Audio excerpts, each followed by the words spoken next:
We're scheduled to take our photo today, but you said he'll be here at 8:40, so that's when We're live. Thank you. So I can take the photo. So it's 8:20 p.m. We are back in public session. First item on our agenda is presentations. Do we have any new hires? We do not. We will continue. Next, we have policy presentation. I'm going to turn this over to Trustee Valen to talk about our policies.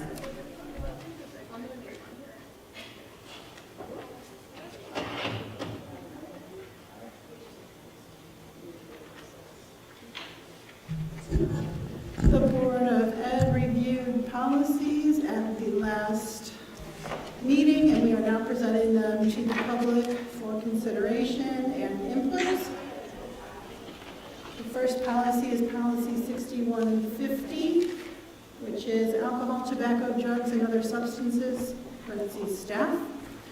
The other policy is the student dress code, policy 7312. If anyone, member of the public, or multiple members of the public, have any comments they'd like to make on the proposed policies, which you can find on the attached to the agenda, you can email the district clerk, kdfrancesco@greenburghcsd.org, or board@greenburghcsd.org. Thank you. These policies will be up for a resolution at the May regular meeting. Thank you. Thank you, Trustee Valen. Trustees, are there any questions, comments regarding these three policies?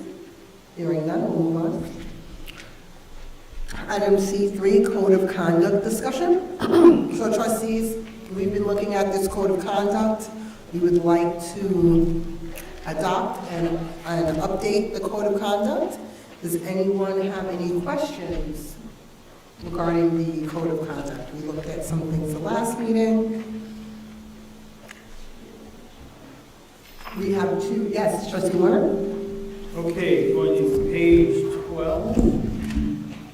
Bottom, personal technology. I just want to make sure everybody's on board with this. Use of personal technology in cell phones, wireless headphones, earbuds, or any smart devices that possess the ability to send or receive text messages during instructional, ripped out non-instructional, times are strictly prohibited with the exception of district-issued Chromebooks, require calculators, or medical IEP or 504 requirements. And personal technology includes all existing and emerging technology devices that can take photographs, record or play audio or video, input text, upload and download media, connect or receive information from the internet, and transmit or receive messages, and so on. If students are found using any of these items, they will be confiscated and the student is subject to discipline. That's, it was more draconian than that, and I asked for it to be changed a little bit, and it did get changed a little bit. Do people want to change it even more? So that is not in line with what the problem. Why is my microphone like this? Trustee Warner, that is not in line with what happens. I believe if students are found with the items, it's a gradual, and the students are actually here from our Board of Education. Our Board of Education student representatives. I believe it's a gradual process. I believe the first time is like a warning, the second time it's confiscated, and then you get at the end of the day. The third time it's confiscated, your parent has to pick it up or something like that. Does that sound accurate for the two? Yeah, so maybe we need to, excuse me. It may be. So do we need to change the wording? If students are found using any of these items, there will be a gradual, progressive process or something, some other sort of wording here? Would that satisfy what you're talking about, Trustee Warner? I think so. It would satisfy what I was talking about. Question is, did anybody want to loosen up the technology, the use of personal technology even further? Because there was a push on that side. It wasn't me pushing. It was at least me. I do not agree with the restrictiveness of the personal use of technology. But I think I was in the minority, so I don't know if any other trustees want to speak up on this issue. Well, I think we need to turn down the mics. Luke, can you fix the mic, please? I'm trying, yeah. Okay, thanks. I know myself and Trustee Jamal have expressed the use of personal devices for instructional purposes.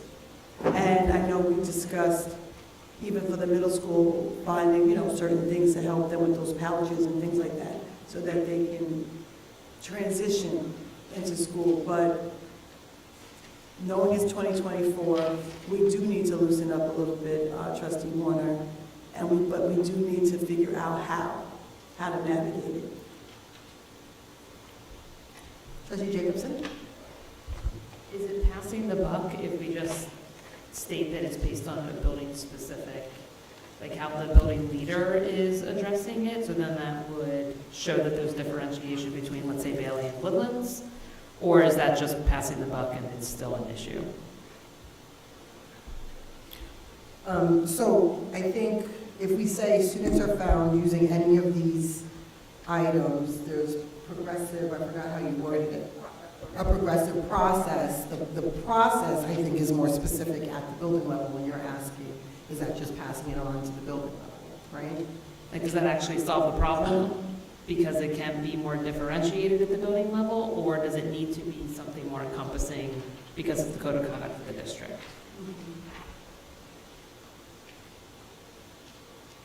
It's a good question, but I don't know the answer either. This level anyway.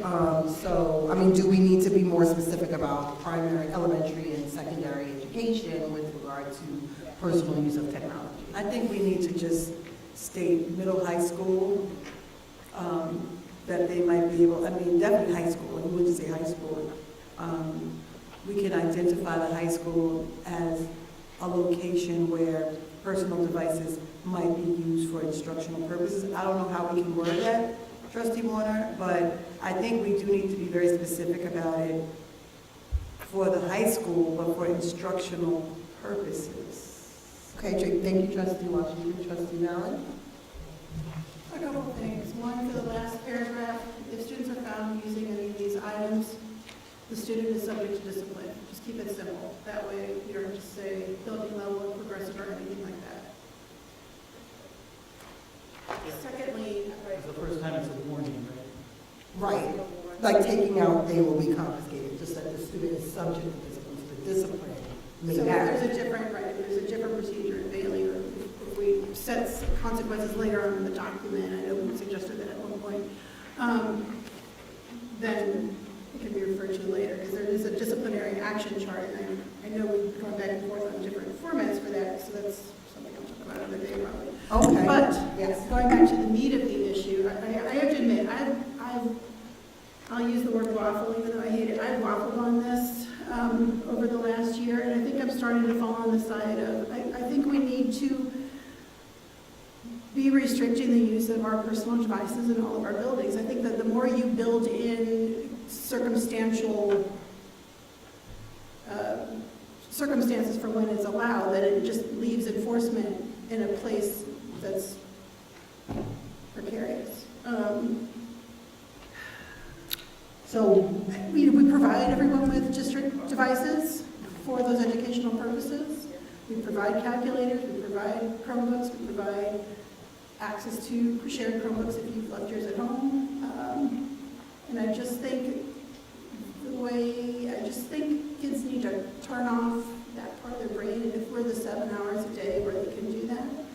And I do think, I'll admit, I'm the first one to raise my hand. I don't want to throw my family under the bus, but I break the rules frequently trying to contact my kids. So I just want us to consider. I would agree with you if we had a really nice package of what to do when the kids are turned off.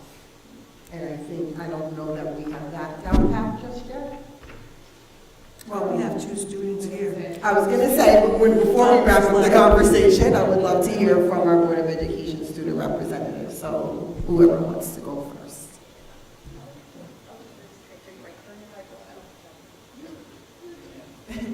I think, well, before I say what I say, when you say you can't use personal technology unless it's during instructional use, so does that mean that if I have a free period and I'm a senior and I'm working on my Kaplan application in the senior lounge, I can't do that? That's exactly what it means.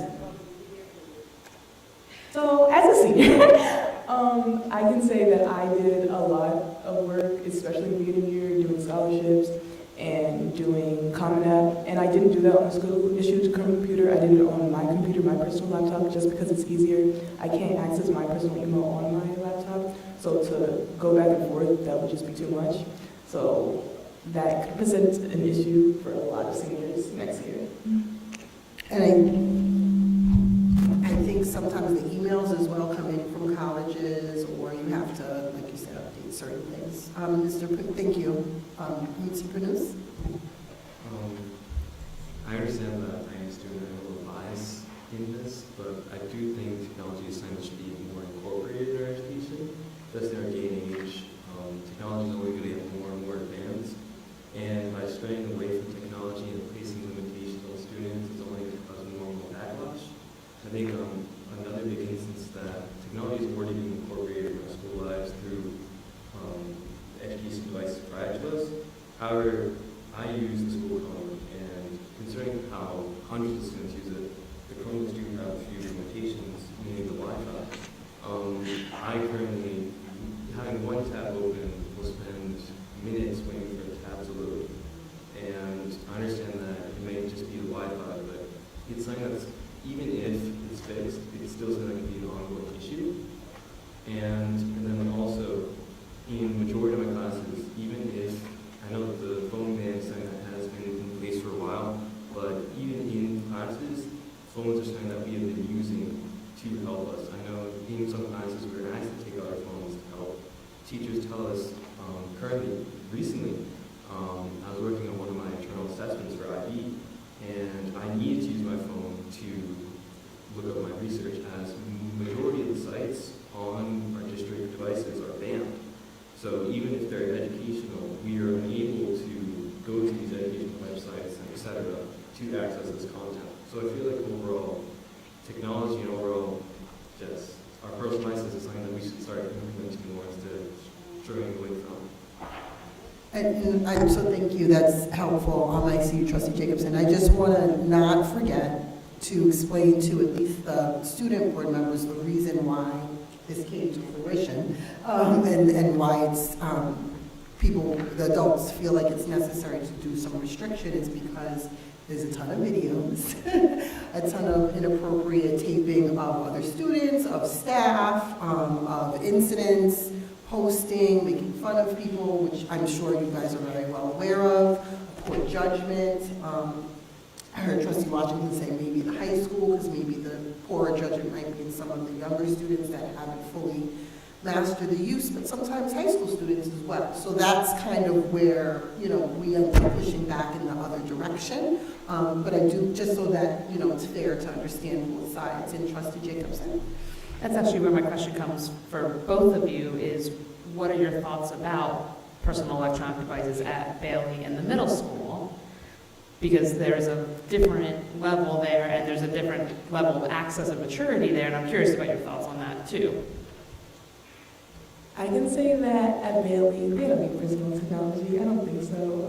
At least during the day, after school, calling parents, and I think calling parents at that level is a bit easier to do because they're younger. They can just call the teacher, or parents can just call the teacher. I don't think they're contacting the kid as much during the day as high school. Middle school, I feel like it would be the same thing because I think a lot of the problems videotaping have stemmed from middle school. High school is definitely responsible for some of it, but I do think a lot of it does come from middle school, and if that was better regulated, we wouldn't have to maybe cut down on high school so much, especially for seniors, as I said. Personally, I think up until 8th grade, I didn't have a cell phone. My parents didn't let me, and I believe that was perfectly fine. In RJ Bailey, there wasn't really a necessity for a cell phone. Back then, if I needed to make a call, I'll go to the main office, I'll make a cell phone call. However, I think for middle school at Woodlands, I think it is a little different. There is that transition to high school, that's the stages beforehand. I think that there should be some limitations in personal usage, and I understand that there are a lot of problems stemming from the middle school, and I think that is one main reason they didn't go through that transition in RJ Bailey due to COVID. I believe personally for my grades and grades before me, those problems were really present. I think it was just for this one group. I think as time progresses, it should like ease up. And personally, I think there seems to be like a linear progression of where cell phone and personal technologies gets implemented instead of just cutting it off at a certain age. Okay, trustees, so I think we have a lot more to think about to write in that particular section. I do want to move us on. Is there anything else in the code of conduct? So, Yes? I know this is a draft, but it still says zero tolerance approach. It's in the table of contents? In the table of contents? We talked about it last time.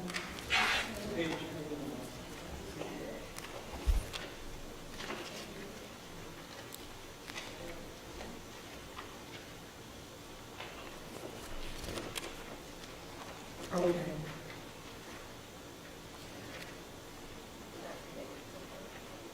So she's crossing that out. Okay, thank you. Is there anything else that we want to talk about with regard to this code of conduct? Yes, trustee Allen. Well, as I alluded to earlier, there's a section that begins on page 59, Administrative Disciplinary Action Chart. And I think I forwarded, I'd have to look and set it again, but some examples of districts where they have an easy-to-read chart that's a little more visually compact and potentially easy to understand. I'd like us to consider that format for this, because this is multiple pages of reading through, and I just would like to hear administration's feedback on that, on the graphic visualizer for these infractions and their consequences. If you need me to resend that document, I can send it to the full board and to the administration. And you mean like have boxes with arrows as opposed to like written? As opposed to a list. Mhm. Yeah. I'd like you to at least review the information I saw and see what you think and See get your if feedback on it it. makes in the better future. sense to like. I'll resend it It's within the week. As a visual, kind of a chart, at least. Okay, any other questions, concerns? So Dr. Iverson, I don't know if you want to take some time to think about your plan for addressing this personal technology piece of the code of conduct. Definitely speak with the building administration, hear the feedback from various board members and from our student board members, specifically our seniors. It can be an issue, but they talk about the maturity level. So just to reemphasize, I'm going to say, I'm okay with instructional use of personal technology with faculty permission. Okay. You're okay with So the you example? could use things like, okay, I'm going to go to guidance and say, I have this free period, I want to work on my college applications during this free period, can I use this device to do that?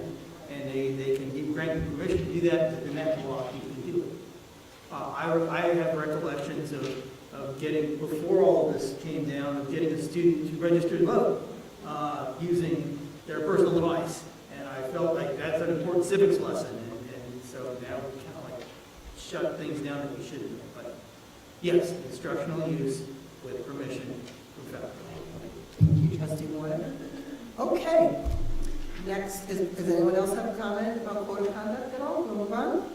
Next, we have a budget presentation. I do see that we have a public speaker that is patiently waiting. Thank you. The time is now 8:40 p.m. I want to ask the trustees if anyone is opposed to us diverting from our agenda and hearing our public comment earlier. Everyone's okay with that? So if I hear no objection, we will move on to the public comment section. If someone does show up later and have a public comment, we will take that as well. Can I get the, you did, where is it? Ah, wonderful, we have Safran Lorera. Please come up, you have 4 minutes. Oh, I can't read. Safran Lorera. Do you have does the mic work? Press the button and it'll turn. Oh, yeah. Ah, we can hear you.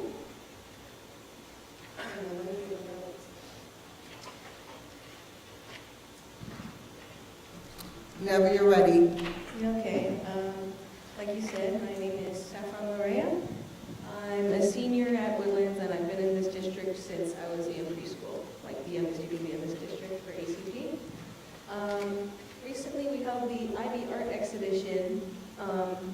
Innovation Lab.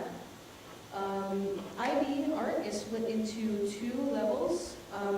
Standard level, which is 4 to 7 pieces for the exhibit, and higher level, which is 8 to 11 pieces. Our specific class had 18 kids, which is a lot, but there was also a good chunk of them that were only standard level. But I have some concerns for next year's class, as there is over 20 children. All of them are HL, and I'm just have some things to say about the space it's held in and also the time it will be held in. First off, the space. I feel like we could have used more space in this exhibition, and that next year's class will definitely not have enough space if it is continued to be held in the Innovation Lab. And I don't want the students next year to feel like they're being hindered by space and are encouraged to make smaller pieces or only wall-mounted pieces. That's what I'm most afraid of. And I understand that there is less space to use during school hours, which ties into my concerns about the time that the exhibition is held in. The IB exhibition has been open to the public, but it's only during work hours, during the school day. And even though there are people who come, there were a few parents that I saw, and almost all of them that I had heard of took off of work to be there. It was enjoyable to see my classmates be able to come during the school day, but to make it a truly public event that's more accessible to the community, I feel like it should be held during after-school time, which could also be useful as it would give us more choice in what space we could hold the exhibition in. I understand that there are complications that have to be considered, but my goal here was not to suggest like a concrete plan, but to bring your attention to this so it can be sorted out in time for the next year's exhibition. Thanks. Thank you. I'm really proud to see our seniors advocate for the students that are going to be here next year, so that's really awesome. I too had an issue with the time because I didn't get to see that exhibition either. So thank you for advocating. So the exhibition next year sounds like 20 students, I just heard. That's a lot. Wow. So with art, I do have a question, I don't know for Dr. Macaluso. With IB, I believe the requirement is that we have one art, but, and I have been told that, and you may not have the answer now, so, but I've been told that it's one art or one piece that the students have to alternate. But when I actually looked in the IBO online, and maybe I'm reading it wrong, they actually say you have to have a certain number of hours of visual and visual art and a certain number of hours of performing art. And it's in each year. So the option to have music or art wouldn't actually fit. So I don't know if they could do a half year of each. And I started looking into this because my kids had only 1 year of art since they've been here. And I'm a senior, and they literally had 1 year of art, which sucks. But if we're building IB students to take 20 to take HL courses, we really should at least have everyone be able to have art every year. I'll try to find the page that I was looking at and email the board with the information, but if you could look into that, maybe talk to our IB coordinator, and that would be awesome. Thank you. Okay, trustees, thank you for the diversion. Does anyone else have any questions or comments or concerns? Hearing none, let's go back to the budget presentation. Ms. Freeman, take it away.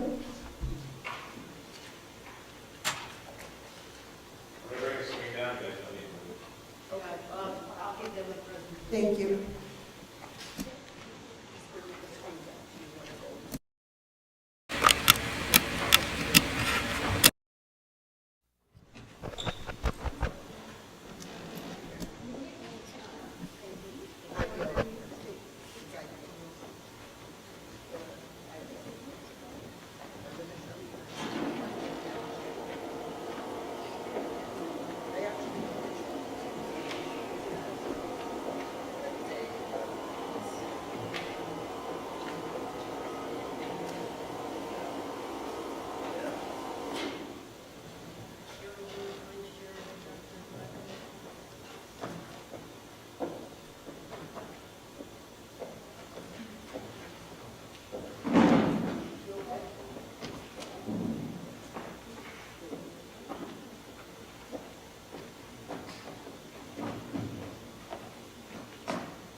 could just say next slide. Almost got it. Is Steve up there? He's up there now. Steve? If Yes. I say next slide, could you advance it for me? Where's your computer? Is it up there? No, Luke had it on a computer. Okay, he's ready. Or you can do it, Luke? Okay, next slide. All right, next slide, please. So as we've done with all of the other budget presentations, we start off with the tax cap calculation. And just as a reminder, to stay within a simple majority, we could levy a tax that was 3.73 to 5.28% higher than this school year. Next slide, please. So the governor and the legislature have been in talks for a budget agreement, and the legislature has said that they would reject the governor's attempt to eliminate the safe harmless provision.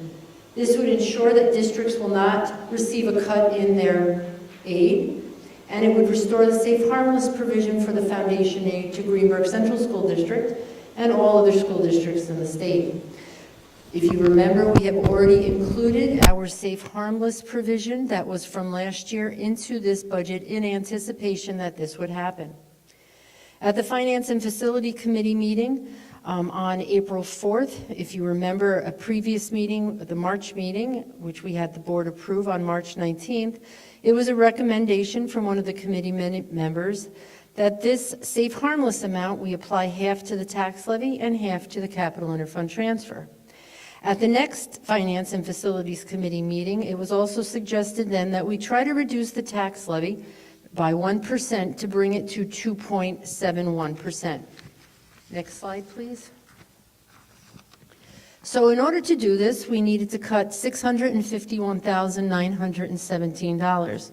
In speaking with Dr. Iverson and Dr. Macaluso in a cabinet meeting, we thought it would be best to try to reduce this dollar amount in areas that would not have a huge impact on students. So we are proposing that we decrease the capital interfund transfer by $300,000 and that we take $351,917 out of equipment money for next school year.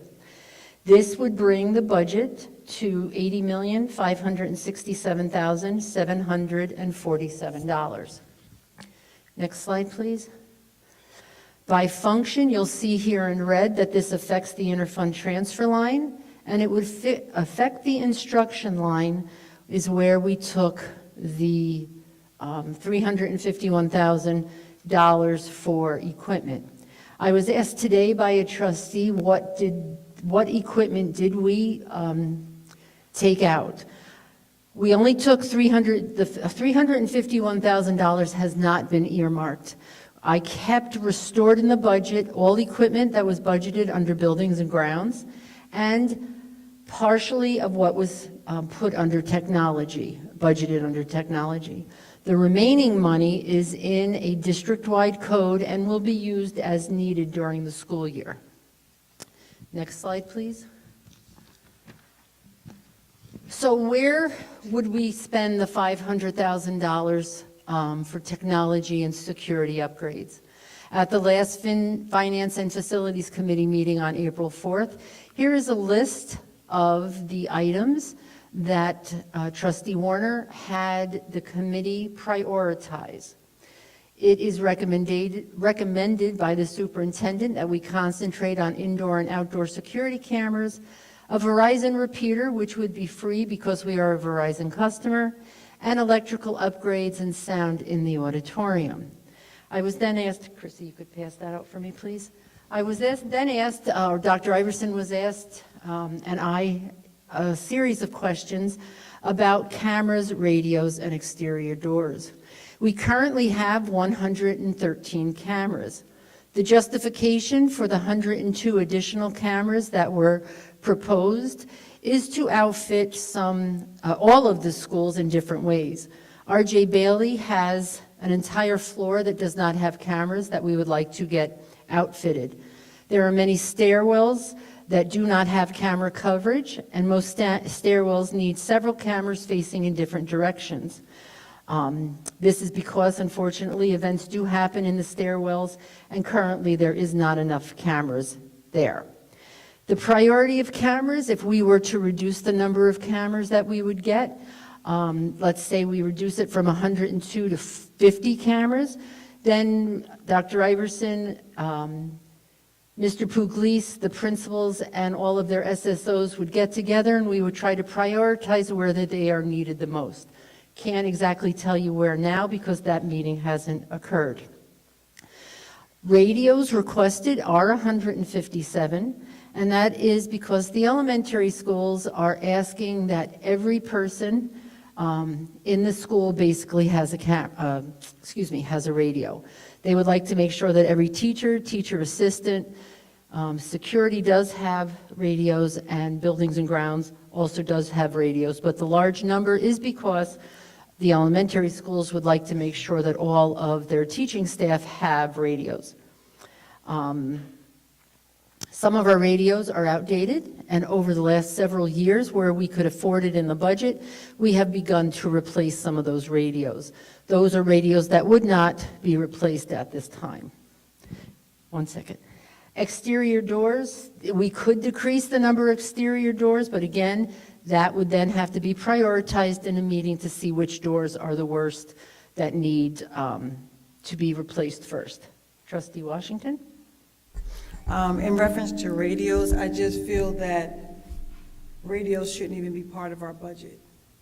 That should be something that we can take out of our general fund, or that could be something that could come out of a school budget, but for that to be part of our budget presentation, I think that, I don't think we should even be concentrating on that when it comes to the big budget. And that very well could be. As I said, we have been trying to be on a rotational cycle, and I have been working with our grant writers to apply again for the grant through Motorola, that we could replace our radios. I guess I'm just stating that if we're having a budget conversation, right, this is what we want the community. I'm ready to vote for the budget, but little things like a swipe card and radios, take that off the list. That shouldn't even be part of this conversation. We're talking about the auditorium. We're talking about big things that we want our community to get behind.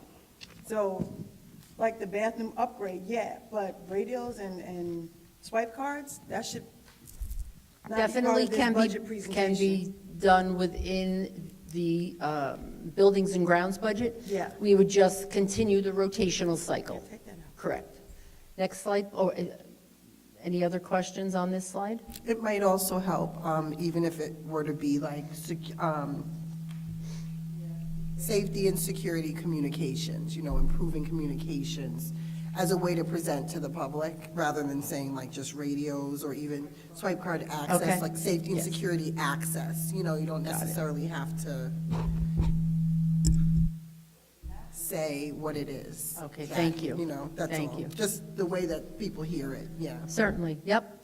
So then to balance out all of these expenditures would be on the revenue side, and the only item we would change here, obviously, is the tax levy, that we would get down to the 2.71%, which would represent a tax levy of $67,039,809, which would bring us to the tax levy that was recommended by the Finance and Facilities Committee. Next slide, please. In doing this, then the impact to the taxpayer would be approximately a $400 change, or 4.51%. Next slide, please. As a reminder, the budget vote is May 21st from 7 a.m. to 9 p.m. at the Woodlands Middle High School. And if there are any questions, we will try to answer them for you. Thank you, Ms. Raymond. Trustees, I definitely have questions. do we have any questions? Yes, Trustee Washington? Okay, quickly, equipment. Did you give us an example of what equipment? Because when I think of equipment, I'm thinking of our students at, in sports. You're not talking about sports equipment, right? We are talking about equipment in general.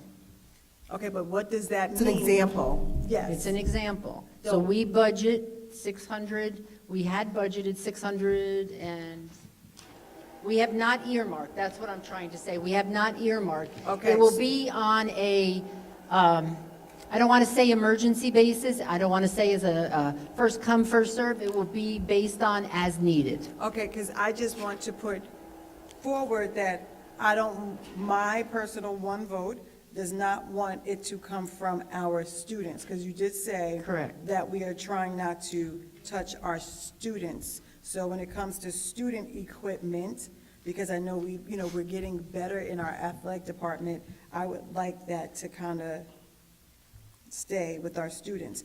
Then you made the statement that not to affect our students, and then you said instruction. So the instruction decrease, that's where I put the 351, the loss of the equipment, because that's under a district-wide code, and that falls under instruction. So what I'm hearing you say, and tell me if I'm not right, that there is a decrease in instruction or no? Is it a decrease in instruction or no? It is that's where I put the decrease, because that's where a good portion of the equipment is, instead of trying to go line by line, okay? Because I wasn't going to determine what equipment was cut. I kept buildings and grounds intact, I kept technology half intact, and then the remainder I put under the instruction line. That doesn't mean that everything that isn't budgeted under buildings and grounds for equipment is going to go to buildings and grounds. It could go to athletics. It could go somewhere else. I just, instead of, we didn't know where it was going to be earmarked, I put it under one line. The reason why I'm bringing this up is because instruction is what we do. So when you use the word instruction, that to me affects the students directly. So that's where the confusion's coming.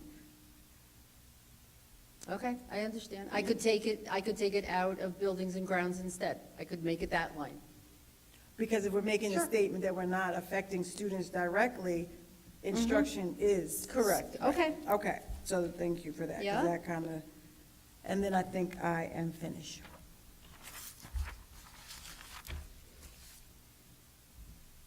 Okay, any other questions, comments? Trustee Valen?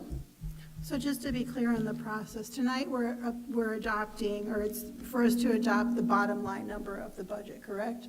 As So we what look I'm into, asking you to do is adopt the budget of $80,767,000. but if we continue to investigate where this cut gets made, that can be adjusted in the detail amounts even after tonight. Is that my understanding? Meaning don't So cut if we were to equipment, look cut at, as something opposed to else? equipment, if we were to look at what's under contractual, I don't have the, geez Louise, I don't have the detailed version of the budget I would think with me that to that would like take a have, look. But if we were to look elsewhere, were to make that cut. we would have to then, that would all have to be settled by the beginning of May. For the budget hearing. Yes. Okay, so I'm saying we can adopt the bottom line number We can tonight. adopt That's the what you dollar need, amount. the dollar amount tonight, and then we can still have the discussion on the details before the May work session, which is the budget hearing. Correct. I just want to understand the steps. Correct, but it's my concern that we don't have a meeting between then and now and then. So, and remember, when you budget equipment money cannot be transferred to another code. So if we were to say, oh, no, we want to, whatever is budgeted under equipment stays as equipment. It can't- also doesn't get cut into contingency budget, does it? Some equipment can. It yes. can, okay. Yes, some equipment can, yes.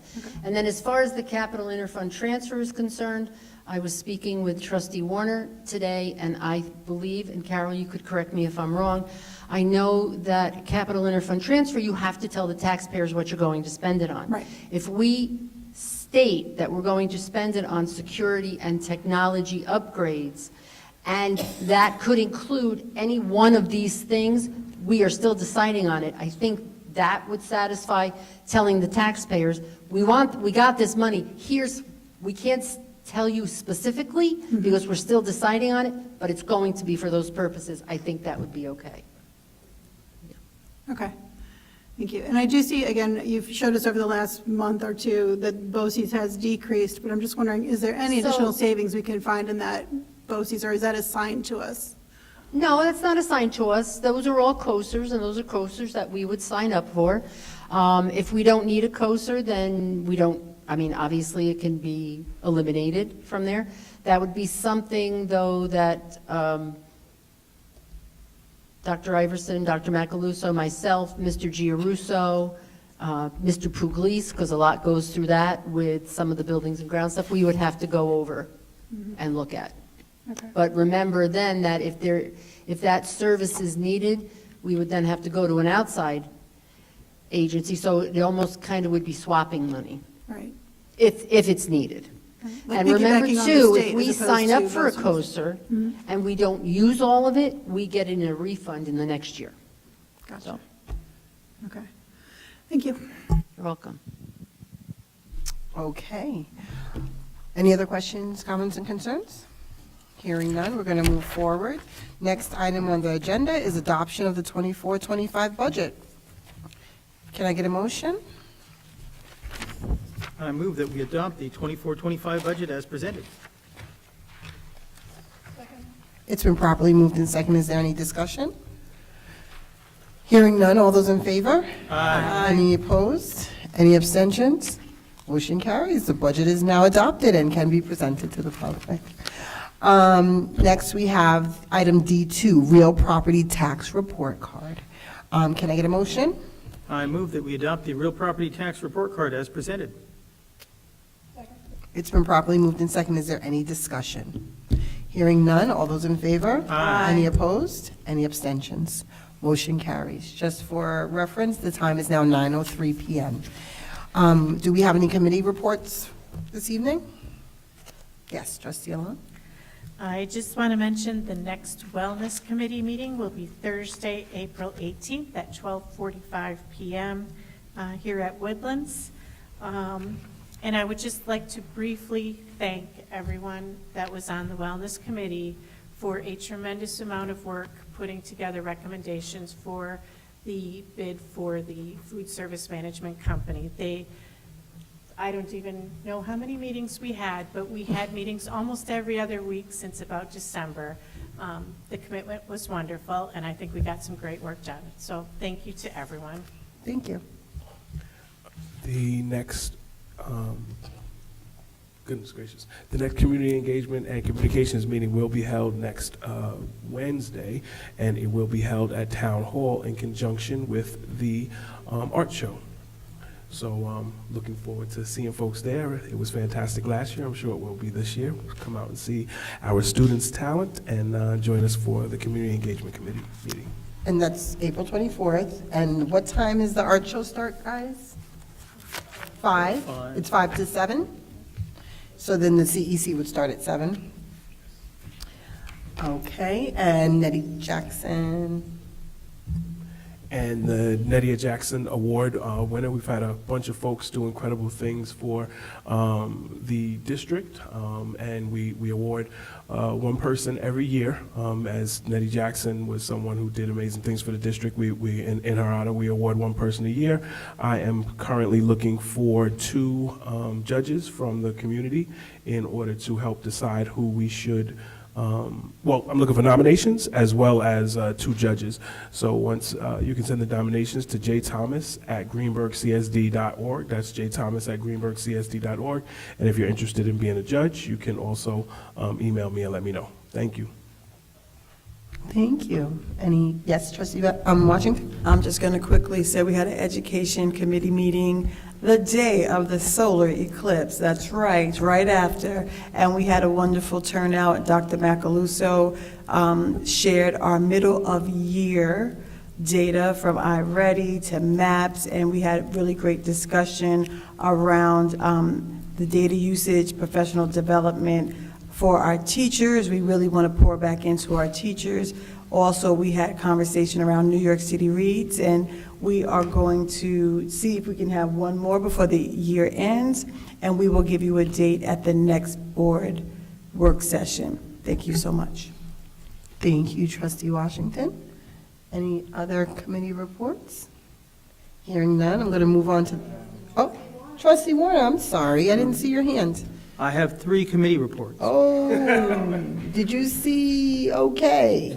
The Finance and Facilities Yes. Committee met on 4/4/24 at 6:30 PM in the Woodlands Innovation Lab. Attendees included David Warner, Lisa Raymond, Dennis Pugliese, Gabriella Arjona, Katie McGee, Amy Ashley Moore, Steve Morton, Jessica Muldoon, Chris Fallon, Fred Seba, Carol Allen, Michael Messina, Elizabeth Sindona, Jennifer Belfiore, Tracy Mears, Megan Hack, Giovanni Aceguera, Nick DiCiccio, I think, Stu Gordon, Sarah Lazari, and Luke Johnson. We heard a budget presentation from Lisa Raymond and then prioritized options for what was then the $800K Capital Interfund Transfer Project. We just saw that on our budget presentation. We requested a superintendent project recommendation based on our priorities. Then we reviewed the status of larger facilities projects with Dennis Pugliese and BBS Architects. The RJ Bailey partial roof and auditorium and fire hydrant projects are out to bid.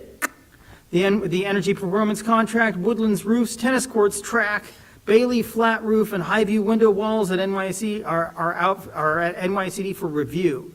We're working on science lab upgrade proposals, both the Phase 3 $5.9 million renovation and the gas line and eye wash station project. We patched major high view driveway potholes and are spreading stone on the driveway to the Woodlands football field. Woodlands security vestibule issues continue. We needed revised shop drawings and financial responsibility resolution in order to move forward. There have been multiple meetings since the FinFac meeting to address the issues. I attended one. Lisa, what's the current status? Have we made any further progress? Our attorney and the surety and contractor's attorney is still working on it. So that's a maybe? It's progressing, okay. We're hiring a construction manager from project funds, and we need a hiring committee. The Assistant Superintendent for Business recommends that the committee consist of the superintendent, the Assistant Superintendent for Business, the Facilities Director, and 2 board trustees. Is this acceptable to the board? Can we put 2 board trustees on a committee of 5 and look at who the construction manager is? I've always been fine with board trustees being involved in interviews, but specifically, the FinFac committee asked for board trustees to be involved in looking at the hiring manager, because, of course, there's some concerns, especially following the debacle with the vestibule here at Woodlands Middle High School, and the length of it. So I'm fine. I don't know if any other trustees. I agree, because when everything comes to, they're going to say the board. So I think we should be part of the process. All good? Yeah? Trustee Valen? So I'm just going to say that I will agree to this because it is not a direct employee and because it's more to do with a vendor. And in the past, the FinFac committee has vetted the RFP responses and come up with a proposal. So for that reason, and not because I believe the board should be involved in hiring committees, I will agree to this. I believe the board should be part of hiring committees. So do I. When we Okay, did so that, for there was various much less reasons, we're in turnover. agreement, I think. Okay, good. We reviewed a line-by-line version of the budget with budget code explanations by Lisa Raymond. The most significant feedback was an urgent request that we reduce the tax levy by 1%. This resulted in the superintendent's recommendation for the $800K project becoming a $500K project and a decrease in the equipment budget. You just saw that. See the budget memo in last Friday's packet. The Edgemont incorporation issue continues. At the 3:20 meeting at Greenburgh Town Hall, the Center for Governmental Research reviewed draft study of Edgemont incorporation impacts. The study assumes Greenburgh Police Department continues to service Edgemont with no bidding war with the county police, which is probably not accurate, and projects a 7% town budget cut in all departments that are not serving Edgemont. Outstanding issues include include the water district and flood control, the Greenburgh Nature Center, park and recreation facilities, and the parking structure. All public feedback on the project was negative. Everyone there hated it. But most of this was not incorporated into the final report. I think they just registered that we participated. The town of Greenburgh will take legal action regarding their exclusion from the Village Incorporation Reform Law. The next meeting of the Finance and Facilities Committee will be 5/2 at 6:30 p.m. Location is to be determined. We want to tour some facilities. Next report. Before you Yes. move on, I saw trustee Long, okay. Regarding the hiring committee for the construction manager, do you have a process of how you are going to get the 2 volunteers from the board? Who I'm wants just to gonna be ask on the for hiring? volunteers. Who wants to do it? Do you want to be on the hiring committee? I'd happily. Okay, is there any other participate if it trustees was- interested in being on the hiring committee? I'll do it. Trustee Warner, there you go. Thank Okay. you. What's your next report? Construction. Sorry, just, Mr. Panus.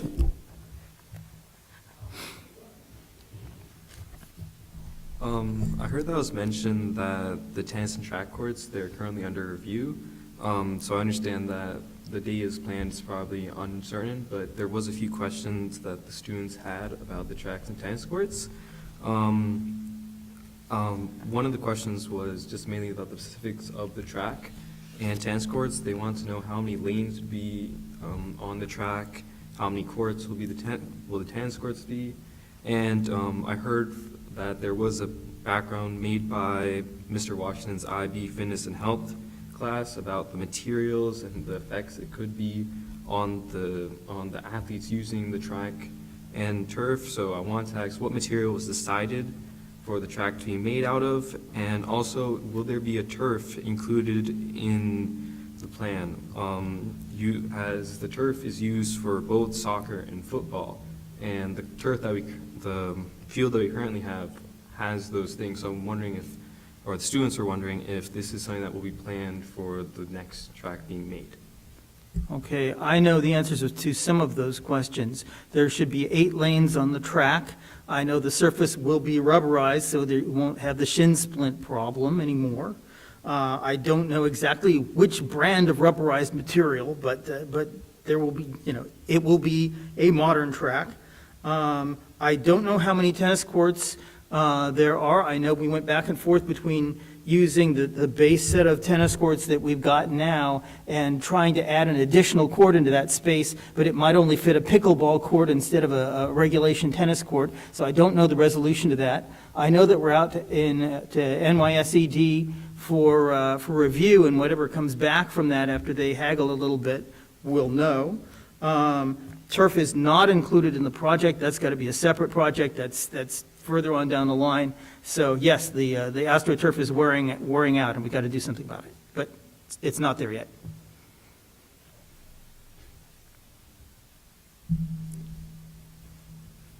I was just wondering, for the construction of the tennis courts, there is an open area near the gym where it's just plain top. Is that area considered for the creation of the tennis courts, or that's still a black top remaining there? That's where the tetherball thing used to be, right? And then for a while there was I'm not so even sure. that That's just spot, on the right? blacktop. That was part of the room they were trying to use. They couldn't go in the other direction because the baseball backstop is in the way, but they could move closer to the gym, and that was the question is whether they could fit another tennis court in there or not. Okay. That's the question. So I got to go back and find that out. Okay. Thank you. Thank you very much. Yeah. Thank you. Any other questions about the Finance and Facilities Committee specifically? No. Next report? Okay. The Technology Committee met on 4/11/24 at 1 p.m. in Woodlands Little Theater. Attendees included David Warner, Chris Vallon, Kelly Verdina, Luke Johnson, Lisa Raymond, and Dr. Iverson. We discussed the process of upgrading our website and migrating to the Edleo content management system. We reviewed sample websites, email feedback from committee member Aaron Jacobson, and Miguel Berrios' responses. We were pleased with suggestions for calendar functionality, video feature upgrades, navigation bar improvements, quick access icons, and subpage layout standardization. Our staff directory should include employee ID pictures so you can kind of tell who you're looking at. We were ambivalent about maintaining an app separate from the website. The website already adapts to a certain level when you go onto a phone, but they sell an app too. We were willing to try it, provided there was no additional cost to the district. I'm going to go look back at the contract and expenditures already made and see how that turns out. We recommend that the district website remain a single website instead of a collection of small websites with school-specific logins. We want everybody to log in to one spot, so that's one website. Other topics included the technology items in what was the $800K interfund transfer project. We may need a separate meeting to discuss cameras and contract provisions in a little more detail.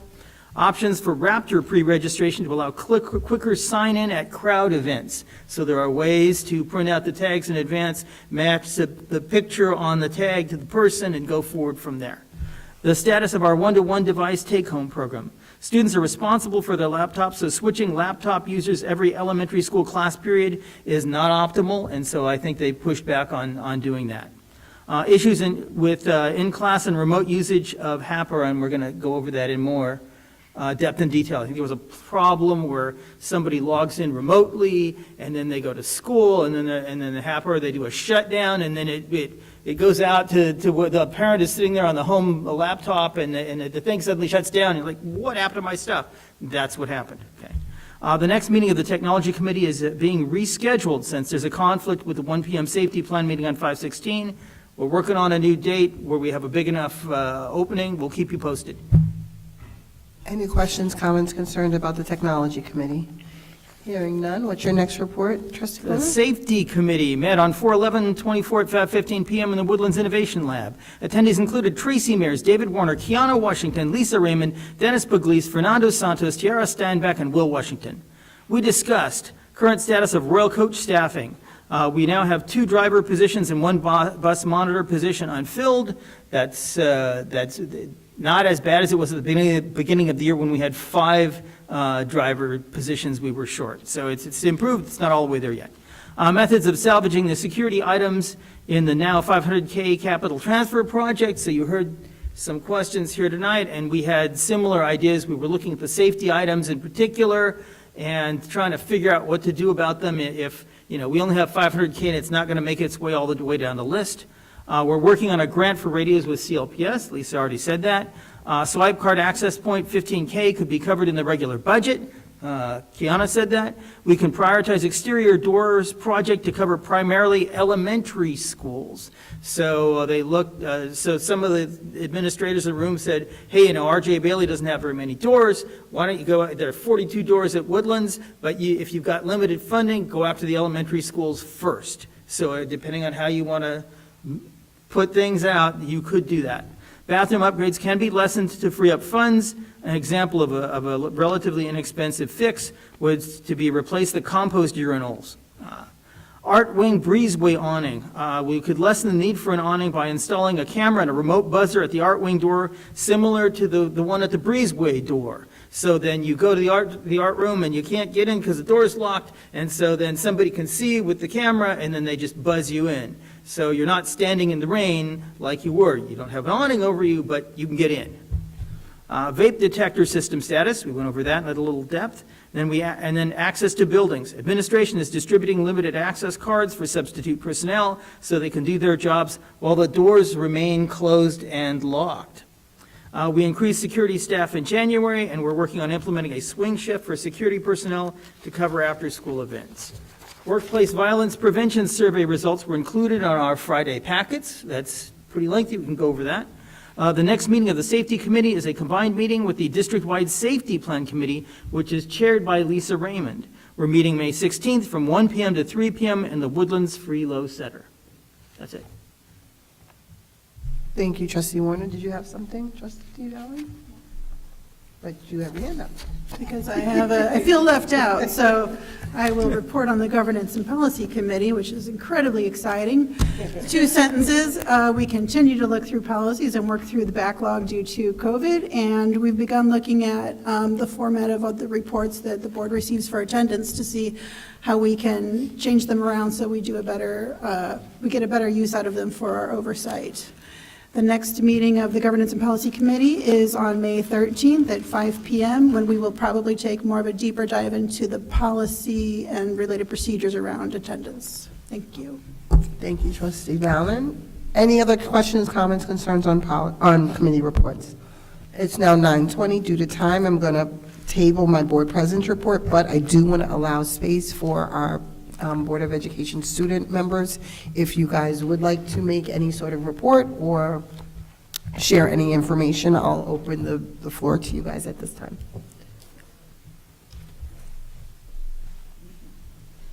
Negotiating. I would like to go over a few things and a few concerns. I think this week we had a great presentation by Mr. Mark Leansweaver, combined assembly with LaFell School. That was a great success. We were able to learn from him, and I think that was a really good opportunity for us to work with schools around us. And then,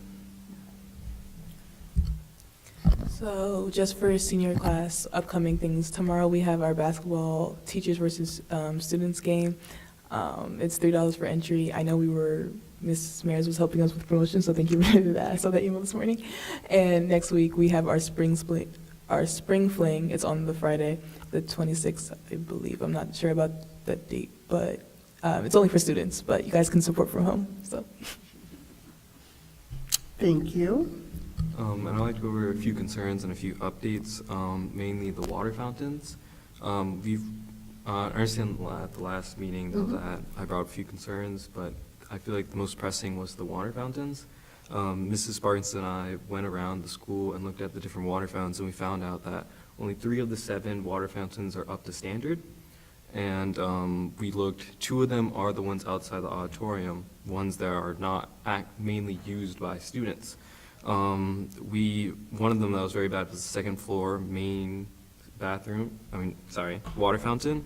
It had very bad water flow, and however it was cold, but just overall the filter needs to be changed. And then the gym, like majority of the 4 remaining water fountains, each of them had something wrong. Either they had bad flow or the one in the commons was very warm. So we're hoping that the students would like to know like when these changes could be made and how fast this can be done.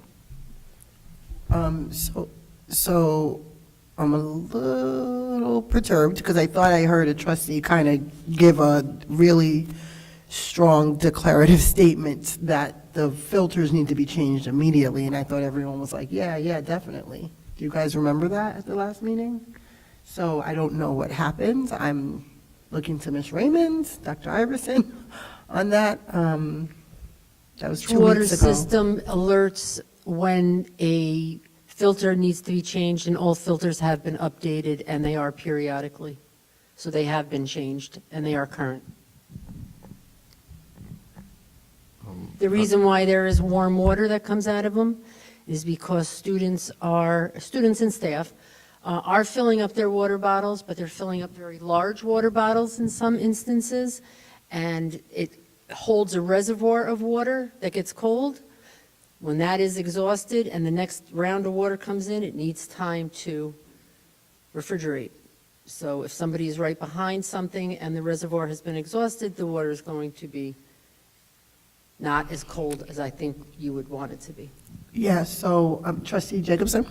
Do we have a rough idea of how long that turnover is? Because I have filled up my water bottle during board meetings and it's been warm, and there's no students around. That I don't know, I'd have to ask. But you also could remember, we do have late buses. So I don't know, I'd have to ask.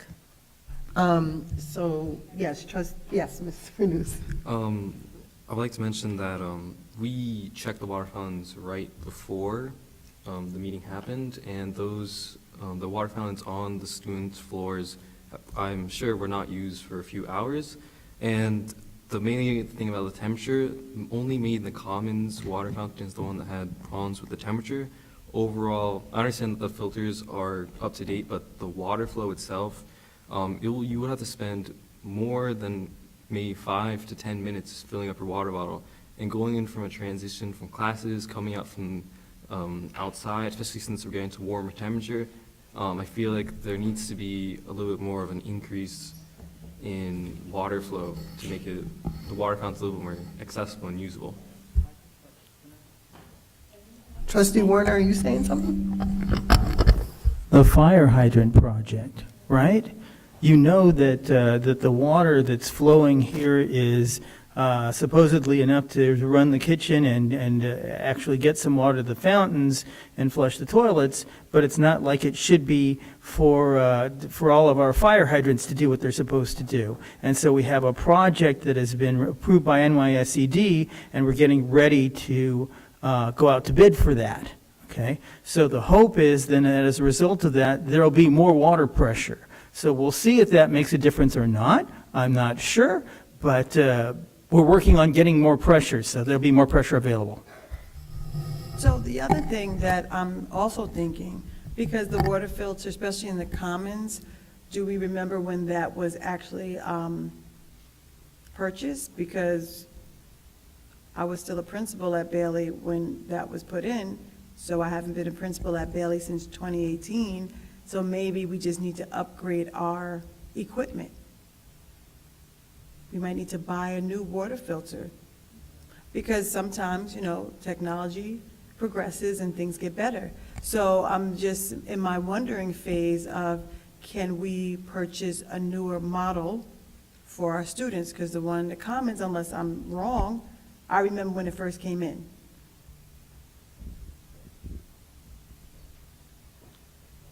Okay, so Dr. Iverson, maybe in our packet, you can let us know.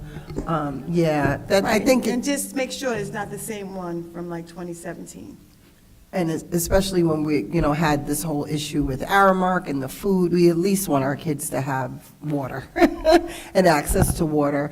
I do wonder, though, after hearing Trustee Warner's report about the pressure, are we having adequate water in the cafeteria for the staff to clean hands and clean food and such? So, I mean, I don't know if the wellness committee, Have you you heard know. any reports to the contrary? Yeah, it just concerns me a little bit. Yes, Mr. Panus? I understand that I guess the fire hydrant project is something that's being reviewed and currently under, but I was wondering, when, water pressures, that's a possible solution to increase water pressure, but I feel like the problem is, like, when would this be implemented? How much time will it take to be approved, and when will this change happen? As this is a consistent problem that's been happening, and I feel like the longer it takes, the more and more prevalent, especially with the hotter temperature coming in, the more problem it will be. So NYSED has approved it. It's supposed to get done over the summer. So by next fall, if things don't get better, then we've got to look for another source for the problem. So as a taxpayer, Yeah. if the students are saying that they don't have adequate water, then what we can do, we can buy water coolers. We can. We can buy bottled water. We can do things to make sure that there's water, appropriate water, because we are a school. And, you know, we take for granted that we have these wonderful things in this world. So I think we can do better. And we need to really make this a priority. So like tomorrow, if someone can kind of get back to us to let us know what was surveyed, what was assessed, so that we know that progress is happening. Can that be done? Ms. Raymond? Oh. Well, I believe we could send a custodian over right now. We can't bring in water? I can speak with Mr. Pugliese about all these questions. He might have to do some research on them. Can we have water available at least at the 3 or 4 lunch periods for students to have available? Trustee Alon? It is a requirement that water be available to all students during the lunch period. Perhaps that can be arranged through our food service management company if our equipment is unsatisfactory at the time, or the water pressure. I mean, there's not much you can do about water pressure, but there's other solutions to water. So tomorrow, are we able to bring in bottled water for students at least, at the very least? I don't think we could bring in enough bottled water. I would have to have it delivered. And the water cooler units, they would have to be delivered also, unless I took them from other areas of the school buildings. Water cooler units? Oh, okay, sorry. Yeah. Trustee Valman, what did you want to say? Sorry, I don't want to belabor the point, but I just want to point out that I do know, so we don't have to change the outside machines that are on the walls. It's the filters that do get changed on a pretty regular schedule. I understand that. But I also know, just like my home water filters, sometimes the gunk there's more gunk than the number of cycles that it goes through. So the little light that says change your filter is a little bit behind the reality. So if we could just verify when's the last time we changed the filters? Maybe some of these need to be changed sooner than the scheduled time. And maybe that would solve the problem. My only other question about the one near the commons is because it probably does back on to the kitchen pipes. I just wonder is it warm water or is it just not cooled down water? Is it like room temperature water? It's really depends. I know a few times it's not boiling hot, but very hot. Okay, so I'd want someone to check out the plumbing just to make sure that the hot water isn't being leaked into the drinking water system, just to solve that problem. Okay. I don't know if you had anything else. Trustee Washington. Because I'm baffled. I'm baffled by the response. I'm baffled by the laissez-faire, like, I'll see what Mr. Police could do. No. I mean, it's water, and it's our kids. I would just say there's an urgency.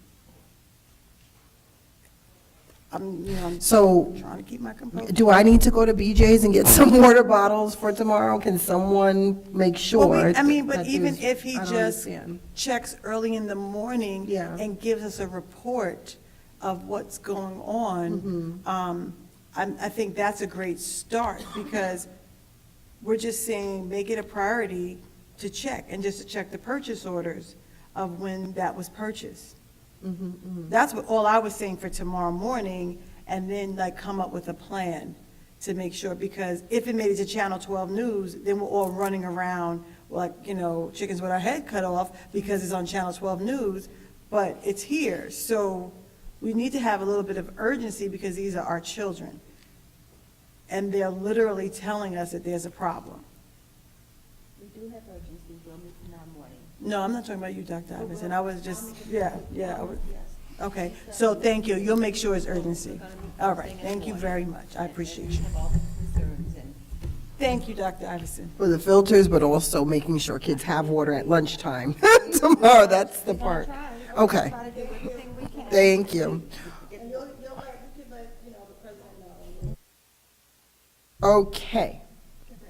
Yes, Ms. Parkinson? Oh, that's just the last thing. A lot of students were complaining about the barriers that are now up in guidance, and I don't know if the Board of Education did anything about that, but now it's, at least when I walk into guidance, I always think they're not there because they have the borders up, but it doesn't feel like guidance anymore, if that makes sense. It's so closed off, and maybe it was for privacy reasons, I don't know the reasons for it, but I just feel like when I walk in there, it's not somewhere I want to do my work. It's not somewhere where I want to talk. And that's usually what guidance is.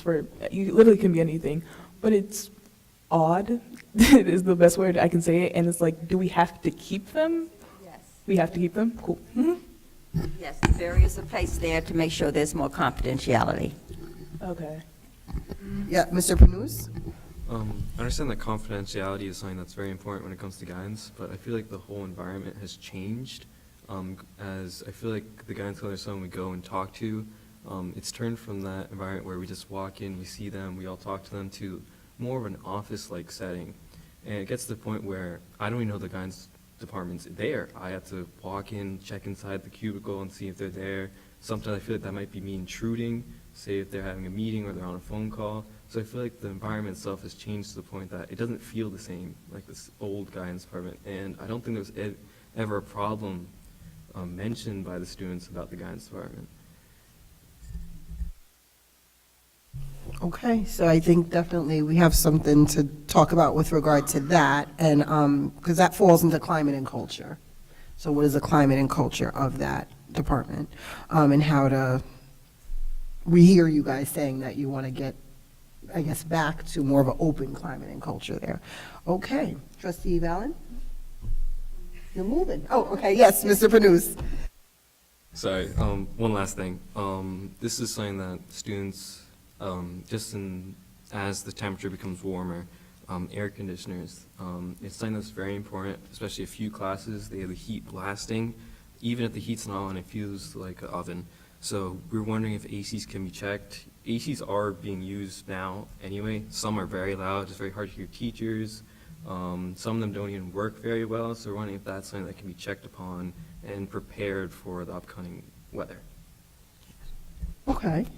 I know, Ms. Raymond, I don't know if you can jot that down, but also I see Mr. Warner diligently writing. I can guarantee he will follow up. But it does bring me to wonder, and we're kind of, we do have to move on Trustee, can I time. just ask one? Yes. Are you talking about individual window units in some classrooms? Yes. Okay.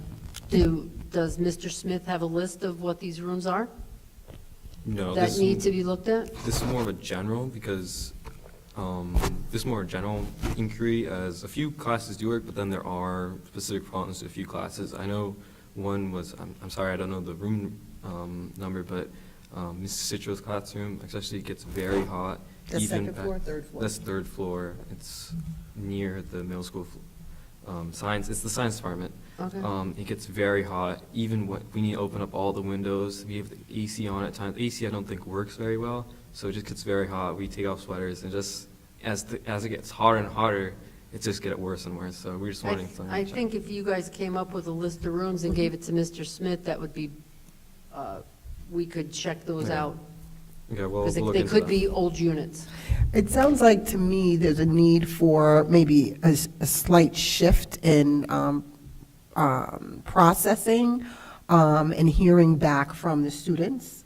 Definitely, I hear a lot of finance and facilities, kind of parallel to what we do on the board level, but the facilities things, and maybe there needs to be some sort of meeting. Doesn't have to be with the building leader, if probably scheduling busy, but maybe even some sort of committee on the student level that reports maybe monthly or every other month, just concerns about specifically facilities, because it sounds like some of these things, a lot of these things are facilities related. It's a pretty big committee on our board level. So I don't know if you guys want to think about that, make that type of recommendation. Okay, we'll move on. It is late. Thank you very much, guys, for your feedback. It's 9:38. We already did public comment. I don't see anyone new showed up for a comment. And we did say we were going to have a second executive session. Is there a motion? I move we go into executive session to discuss the employment history of particular persons, personnel matters, and/or employee records, matters deemed confidential by state or federal law, including seeking advice from counsel, and possibly collective bargaining negotiations. Second. It's been properly moved in second. Is there any discussion? Hearing none. All those in favor? Aye. Any opposed? Any abstentions? Motion carries. It's 9:38 PM. We are now in executive session. Thank you.